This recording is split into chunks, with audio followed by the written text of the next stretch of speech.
পাবনা মানসিক হাসপাতালের দুই রোগীর মারামারিতে একজন নিহত হওয়ার ঘটনায় হাসপাতাল কর্তৃপক্ষকে দায়ী করছেন স্বজনরা। এরই মধ্যে নিহতের পরিবার আরেক রোগীর নামে থানায় লিখিত অভিযোগ দিয়েছেন।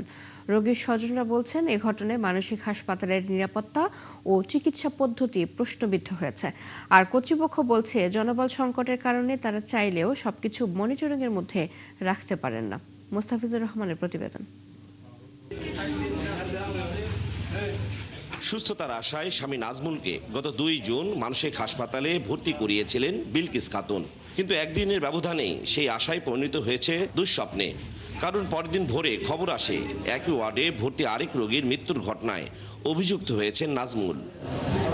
হাসপাতাল সূত্র বলছে, নাজমুলের মানসিক অবস্থা খারাপ হলে তিনি একই ওয়ার্ডে থাকা ইনজামুলকে আক্রমণ করেন। দুজনের সংঘর্ষে মাথায় গুরুতর আঘাত পেয়ে মারা যান ইনজামুল, আহত হন নাজমুলও।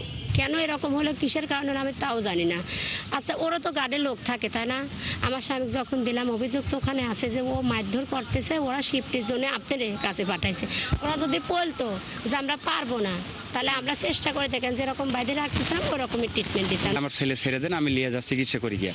এরপরে মরের বাসা যাওয়া হবে, তারা রিলিজ করে দিয়ে বাইরে নিয়ে এসে গাড়িতে উঠাইলাম। উঠানোর পরে তারা বলে যে কাগজটা দেন, তো আমি আবার বড় ডাক্তার থেকে ওষুধ লিখে দিই। এদিকে কাগজটা দোকাবাজি দিয়ে নিয়ে পরে আমার ছাওয়ালও টাইনে হয়েছে, নিয়ে আবার অন্য ভর্তি করলো, আমাকে আর ছাওয়াল দিল না। ঘটনার পর রোগীদের নিরাপত্তা ও হাসপাতাল কর্তৃপক্ষের দায়িত্বশীলতা নিয়ে প্রশ্ন তুলেছেন দুই পরিবারের সদস্যরা। কর্তৃপক্ষ বলছে, দায়িত্বে গাফলতি নয়, দীর্ঘদিনের জনবল সংকটের কারণে এরকম অনেক কিছুই তাদের অগোচরে ঘটে যায়। পরিস্থিতি এতটাই ভায়োলেন্ট ছিলেন যে তাকে আটকানোর মতো পরিস্থিতি ছিল না। পরবর্তীতে আমরা আনসার সদস্যের সহায়তায় রোগীকে আটকাইতে সমর্থ হই এবং পরবর্তীতে তাকে পুলিশের সাথে আমরা কথা বলি এবং অন্যান্য প্রসেসিং আমরা করি। তাদের দেখে মনে হয় কি সুস্থ আছে, কিন্তু হঠাৎ যখন ভায়োলেন্ট হয় তখন একটা রুগীকে একজন নার্স ম্যানেজ করা সম্ভব না। এ ধরনের আক্রমণ এই জাতীয় রুগীরা হঠাৎ করেই করেন, এক সময় করে, বাড়িতেও একইভাবে একই ধরনের ঘটনা ঘটায়, হঠাৎ করেই হয়ে যায়। এবং তারা হলো পূর্ণাঙ্গ চিকিৎসার মধ্যেই ছিল, একটা ভর্তি রোগীকে যেভাবে রাখা হয় ভর্তি চিকিৎসাতে সেভাবেই রাখা ছিল।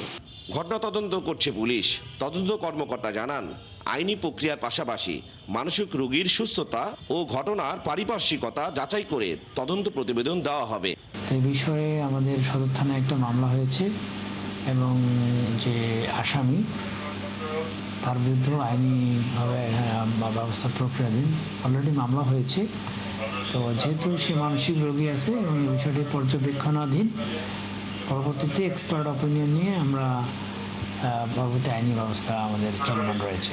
এদিকে স্বজনদের দাবি, অভিযুক্ত নাজমুলের বিরুদ্ধে আইনি প্রক্রিয়ার পাশাপাশি নিশ্চিত করতে হবে তার উন্নত চিকিৎসারও। মুস্তাফিজুর রহমান, ৭১ পাবনা।